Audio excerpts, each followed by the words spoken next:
It doesn't matter how many research they have. And as long as there's a large, open academic research ecosystem, its probability of generating the next breakthrough dwarfs the lab's probability. I've never met anyone like it. He could hack anybody's phone in a matter of minutes. Who is that guy? Who can do that? Thomas is the most interesting man in the world. He's one of my favorite people on the planet. Inventor. Wicked smart. The master of cutting corners. If you had a dead body in your trunk, who would you call? He would get arrested immediately in a lineup. I stood in line to get his autograph. You know, his mouth can barely keep up to his brain. I don't actually know what Pablos does. A hacker magician. Man of the future. Future. Future. Future. Future.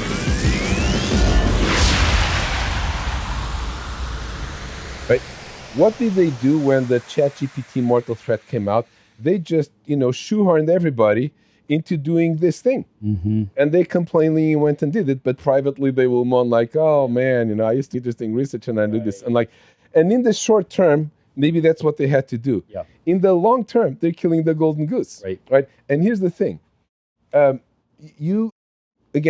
Microsoft, Bell Labs famously, they weren't publishing their research out of the kindness of their heart. It is because it was a net benefit for them.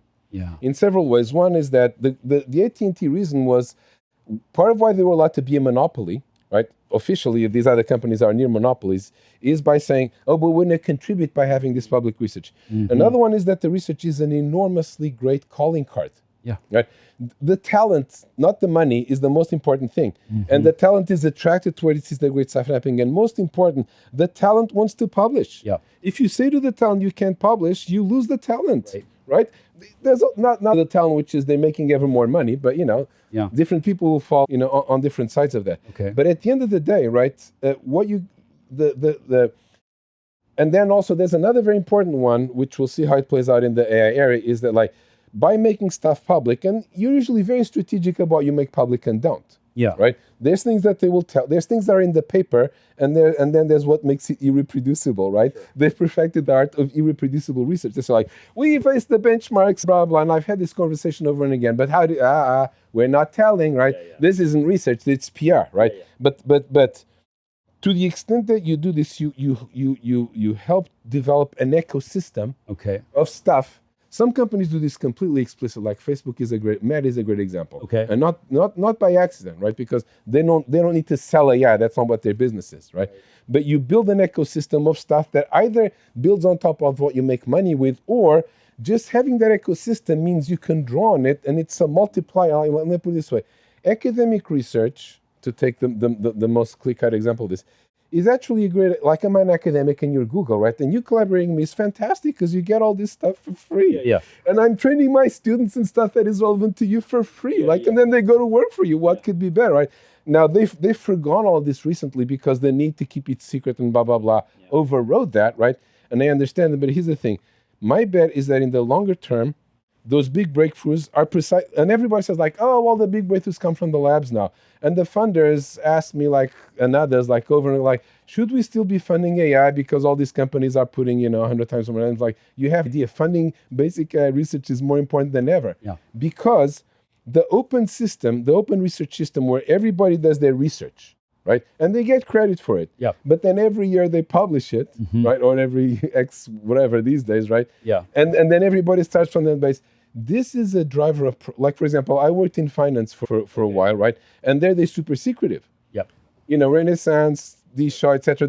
But then they don't share. Yep. So they make money, but the system as a whole makes very little progress because it's all atomized. Right. So all these labs, it doesn't matter how many research they have. And as long as there's a large, open academic research ecosystem, its probability of generating the next breakthrough dwarfs the lab's probability. Yeah, great.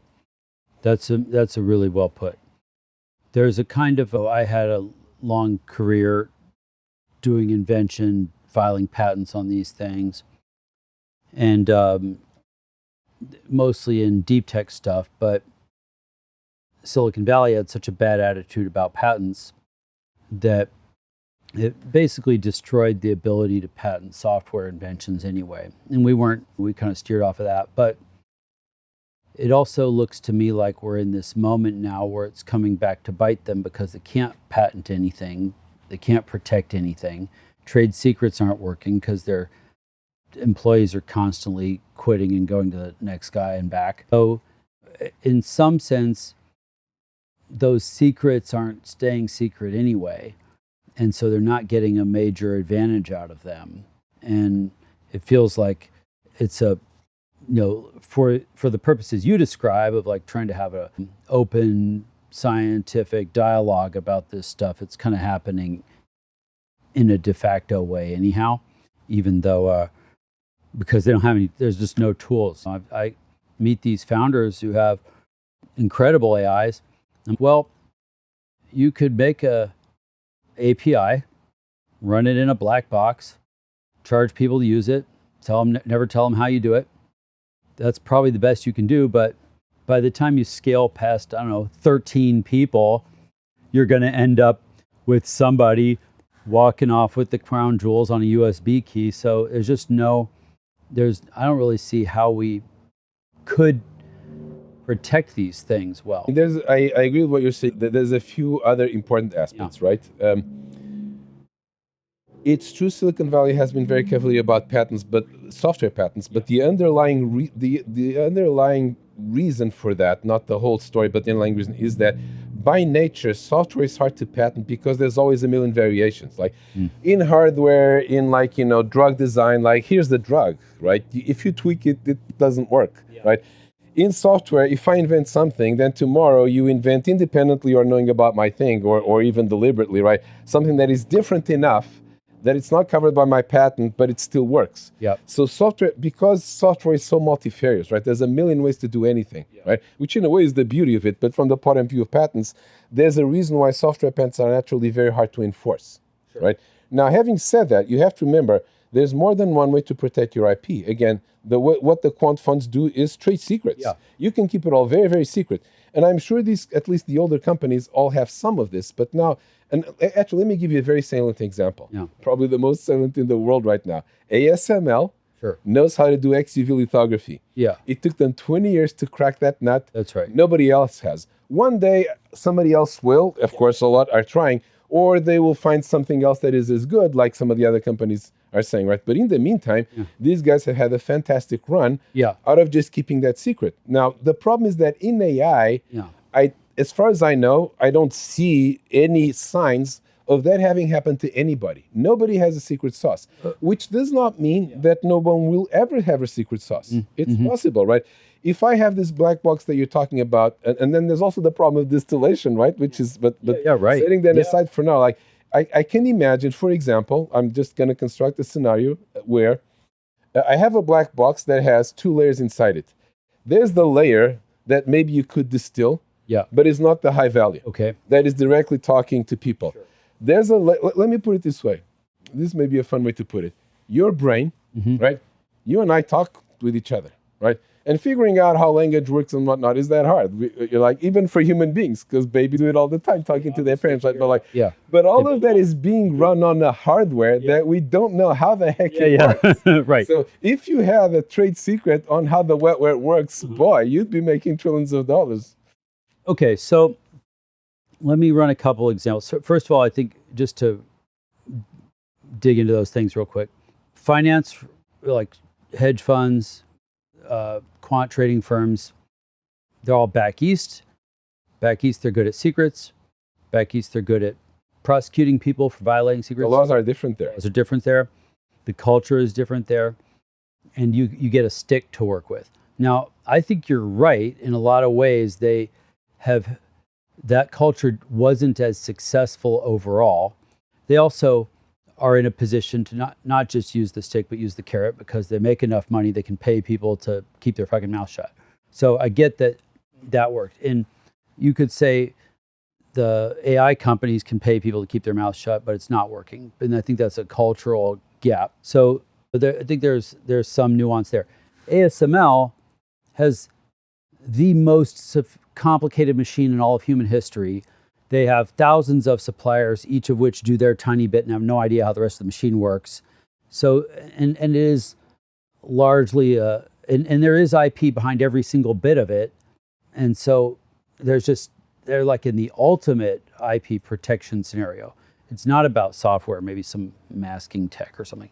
But But I think the way this has to play out is, I like that the foundation model companies are so successful at showing what's possible, raising a shit ton of capital, doing the data center build out, because regardless of what happens, they could all go to zero. I don't give a shit. I'm not invested in them. I don't care.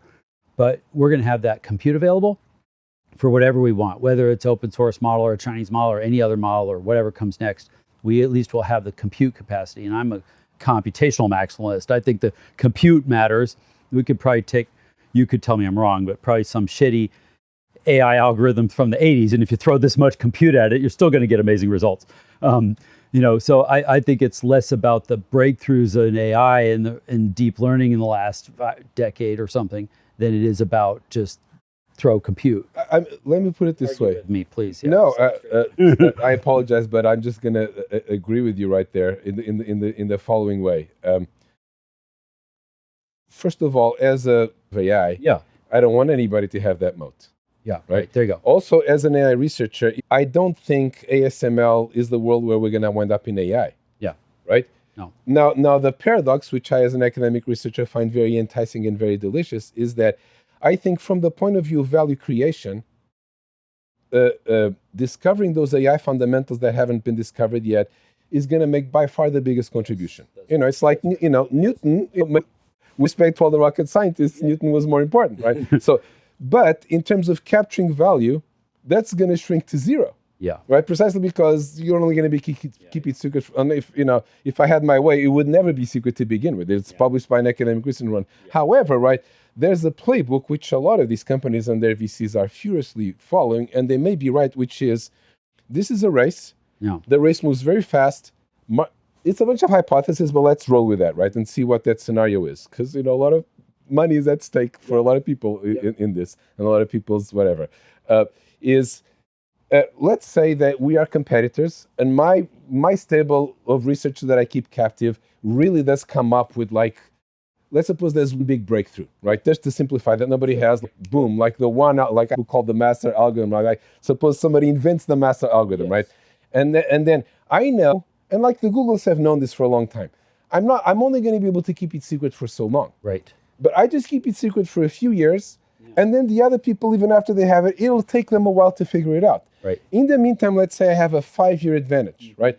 In that 5-year advantage, I start doing what we were talking about before, of having all the specialized models, the continual learning, this is for your company that works with your SaaS, blah, blah, blah. And that's how I get the lock-in. Mm-hmm. So what being the first one to discover buys me is the advantage that is short-lived, but the lock-in that comes from that lives forever. Yeah. This is a perfectly plausible scenario. For sure. And I think you're right. That is a lot of what people are trading on right now with their, AI companies, AI investments and that. I'm trying to figure out, if I have the master algorithm, is that the best I can do? Is there some, and part of it is,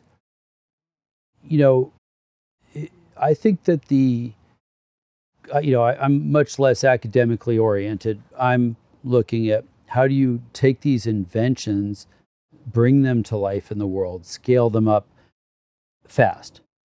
And I think in some sense, AI took too long.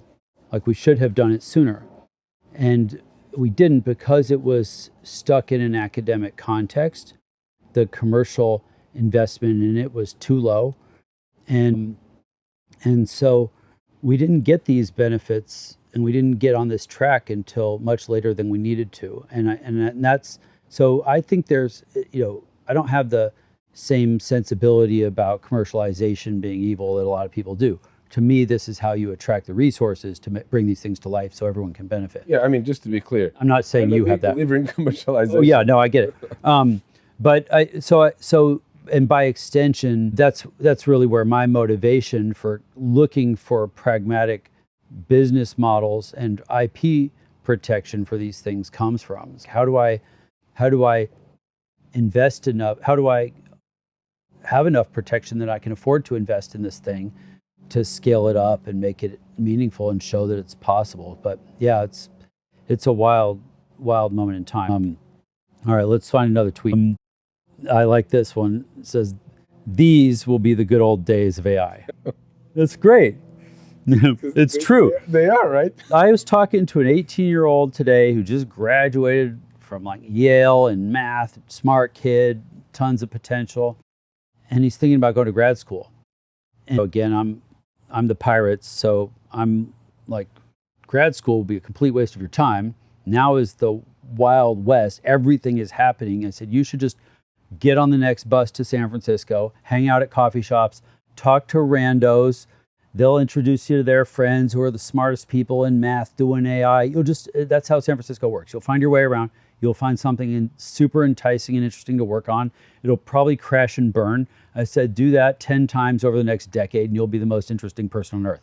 Just do that. And if you want to go get a PhD, then it'll be there. Lots of people could argue with me about that advice, but I think you would, yeah. Oh, for sure. Okay, good. You should do that. But I think the point is, like, this is an exciting time. A lot is happening, and you want to be in the thick of it because these will be the good old days of AI. Well, okay. Now you get to give that kid advice. This one, right? Listen. Someone asked Warren Buffett, you live in Omaha. Yeah. And he said, I want to stay as far away from Wall Street as possible. And having been on Wall Street, I know exactly what he's referring to, right? You get captured into the very, very deep echo chamber and local optimum. And San Francisco in AI right now is the worst and best of the state you've ever seen, right? And it's to go back slightly earlier, right? Like the scenario that you just described, you go to San Francisco, hang out at coffee shops, meet amazing people. The problem with that is that I hear this from people who are there, right? Including people who moved there, right? For this, 20-somethings, right? And it's like almost everyone I meet is LARPing. Yes, that's right. And I'm like, I need to wade out of the LARPing to try to find the real people. The real people, there's some real people there for sure, right? I was there in the 90s when I was there in the 90s when the LARPing started in the late 90s. And that there is that absolute problem. You do have to weed through the noise. You have to rise above that noise floor somehow. But the difference is, like, people will try to help. And I think that I don't think San Francisco is a great place to live or to be or to build a company. I prefer founders who left San Francisco to start their company somewhere else. To me, that's great. But I think the vibe there, especially if you're 18, you're going to get exposed to so much more. You're going to learn so much more. You're going to get so many more different kinds of input and opportunities. You're just going to see possibilities. And I would characterize grad school the way you characterized finance in New York. It is old and slow and staid, and it's not where you're going to see the most potential. That's what I think. But I'm not a professor, so let me straighten me out. Let me say a couple of things, and in all fairness, I do have conflicts of interest or biases because I'm a professor and I'm in Seattle. Yeah, I love it. But let me say the pros and cons of both of these things, right? Actually, Aaron Levy of Box, right? He grew up here, right? Yeah. And I asked him, so is it better to do a company and this was pre the current boom already when AI was, growing quickly. I don't know, maybe like 10 years ago or so. It's an early 2000s company. So for reference, right, because, and I asked him, so start a company in Seattle or in the Bay Area, right? And the thing about, for example, I think, we could also go into that, but you don't want to be too in the echo chamber, but you want to be too disconnected from it either. Because as you said, it's a fabulous generator of ideas. And again, for the people, let me put it this way. The gold rush, right? Even the guys who didn't find gold, they probably look back on those years as like, that was my great adventure. So you want that, go to San Francisco and have time of your life. There you go. Right? Now, having said that, what did he say to this question of like, where's the best place to start a company? He has something very interesting based on his own experience with Box that stuck in my mind. He said, like, when you're starting a company, when you're still in stealth mode, you're much better off in a place like Seattle. Yeah. Because you actually have time to focus. You don't have these million distractions that keep you from focusing, and people aren't constantly getting poached, and your employees aren't constantly looking over the fence saying like, oh, maybe I could go over there. Like, it's hard to keep it together when your payoff isn't months away, right? So in that stage, right, you're better off being in a place like Seattle. Once you want to hyperscale, there's no better place to hyperscale than the Bay Area, precisely because now you're on the other side of this ledge. And like, if you want something, you want to hire 1,000 or 10,000 good engineers, go to the Bay Area, right? But now bring this back to current AI, right? And what we're just talking about, like, if you want to make that big breakthrough, right? I don't know if San Francisco is the best place to make it. And then to go to the academia side of things, I'm an academic, but also very much a creative academia. There's this interesting dichotomy that academia as a system, as an institution, is incredibly conservative and slow moving, but that actually doesn't matter, because you have to realize, as a prospective possible someone who's contemplating graduate school, none of that matters. The university is a bunch of infrastructure that honestly we overpay for, and these days you barely need. A PhD is an apprenticeship. Yes. You're going to apprentice. Pick a good person to be apprenticed with, and you will move faster than the guys in the labs. And then to connect this back, how do you get through the LARPs to the people who matter? Is by having something that you've produced that people go like, I need to talk to this. And grad school is the best place to do that. Oh, you think? So I think the part, like what I told this guy was, hey, the North Star should be get in a place where you're going to be around smart and interesting people that you can learn from. And whether that's grad school or a startup or big tech or whatever, wherever the best opportunity for that is what you should go for. That's what I said. I had other advice that could also probably be thrown out, but I think that I violently agree with. And so that part, I think you're right. I didn't do grad school, so I don't know, maybe it is a great place for that context, but to me, the reason I didn't go to college because I could get companies to buy me better computers than the university had.